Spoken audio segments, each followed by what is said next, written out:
Good evening, my beautiful people. First, let me give honor to God who is the head of my life and who will always be the head of my life because that's the life I chose for myself and God, but not having no other way because I was created to become more Christ-like and to worship. By the stripes on his back, I am healed. And I say that with authority. I've been going through a lot lately, but it is what it is. It comes with age. I just turned 50 last month on the 4th. Woohoo!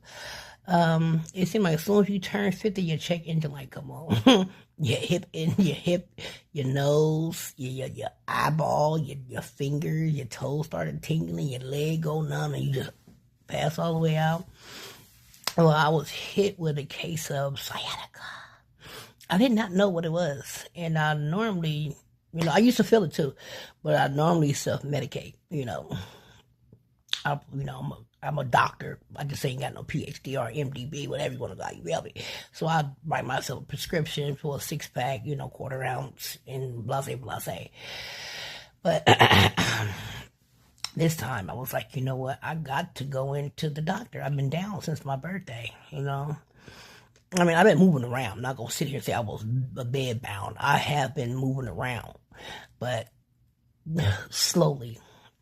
But at the same time, between time, I have a God who's a healing God, and he will heal me, and he will sit me down. He will isolate me. He will put me on the monad. He will put me on a timeout, a blackout, shut down, out of bounds, back on the bench. He will, whoo!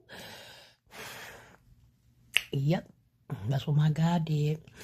Because being hard-headed, knowing he created doctors, knowing that he created pharmaceuticals, the real pharmaceuticals you got to use Medi-Cal to get, and being stubborn and want to take the cheap way out and go get me something that would just numb the pain for a couple of months, and then after that stuff out my system, I'm back in pain. I repeat the stupid progress of self-diagnosis all over again.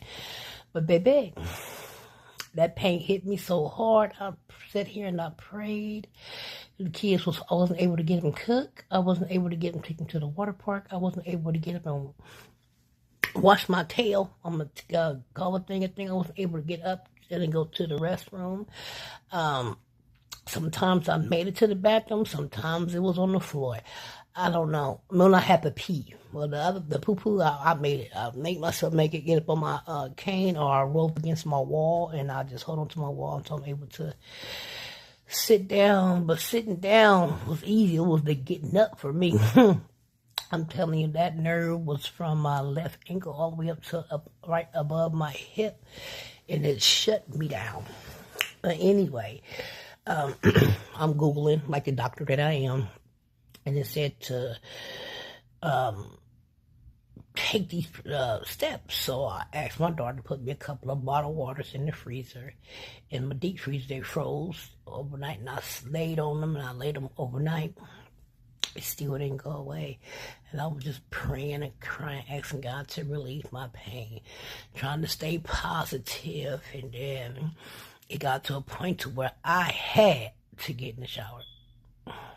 So as I'm in the shower, I moseyed my way in. I got out the shower, and I was feeling quite all right. I said, come on, guys. While I'm feeling cool, let's go get you guys something to eat so I can come back and lay back down, because I know my leg gonna start to hurt. I still felt that little throbbing in my leg. And as soon as I got back home, and I said, God, I got to get to the doctor.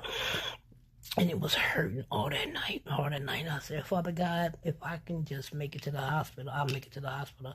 I'm going to try this, the water bottle things again. All I want to do is just make it to the hospital.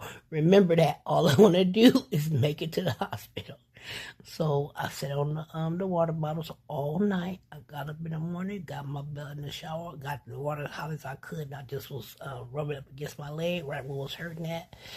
And then I would move my leg in the shower.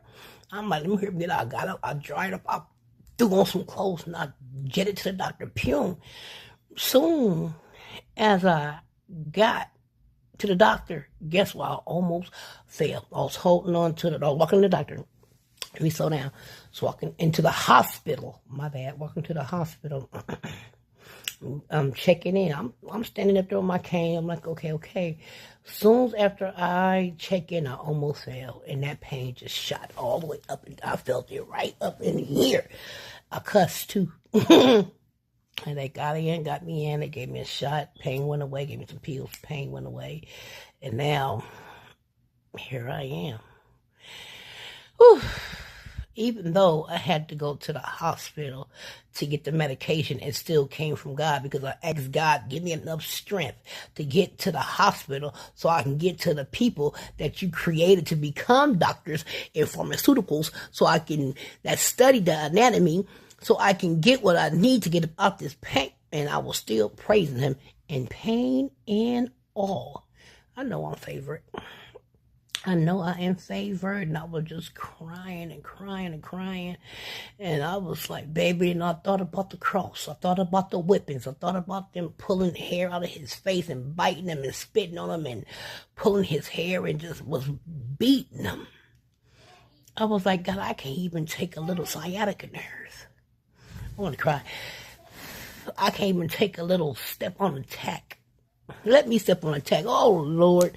Call it FBI. I'm about to sue the people who made the tax. Or let me bump my pinky toe. Oh, Lord Gigi. And I was just thanking him. Just thanking him. And I was like, he could have got out of that situation in the blink of an eye. But he chose to do that for me. He was already in that pain. He already knew what it felt like. He already knew what that felt like. That little pain I had wasn't even a drop in the bucket on what my high power, who I choose to call Jesus, had to go through so he could save my life. Come on, man. Like I said, you preaching to the choir. It's just amazing how the little things that I take for granted. Oh my head, oh my God, I got a headache. I can't. Shut up, shutting up. All you gotta do is just shut up while you shutting up, and you'll be okay. Just thank God for carrying that cross. Thank God for taking him on his back for you. Just thank God. Thank God. Thank God. Thank God. All the noise that we make when we in pain, and Jesus didn't mumble a word when he was carrying that cross and getting beat down for me, whip and lashes, and you know how you be doing your hair, you braid your hair, and you pull like a little 2 or 3 hairs, you be like, ooh, imagine somebody pulling a whole handful, just yanking it straight out your scalp. Woo, it gave me something to think about. So I'm grateful for my pain that I do have. I'm grateful that I'm able to feel the pain. I'm grateful because there was a point in time in my life where I didn't care how much pain I was in. All I wanted to do was suicide by dope. My mind was on suicide by dope. Didn't even know I was suicidal while doing dope. If you're doing drugs and alcohol, you're suicidal. Basically. Anyway, thank you for letting me share. I am grateful. I'm grateful for my pain. I'm grateful for my happiness, my downs, my ups, my trials, my tribulations, my ins, my outs. Because God is not going to walk me to nothing and ain't going to walk me through it. So with that being said, I want you guys to have a great, wonderful, terrific night. Don't let nobody take the J out of your joy and leave with an O-Y. I'm up out of here. Yada.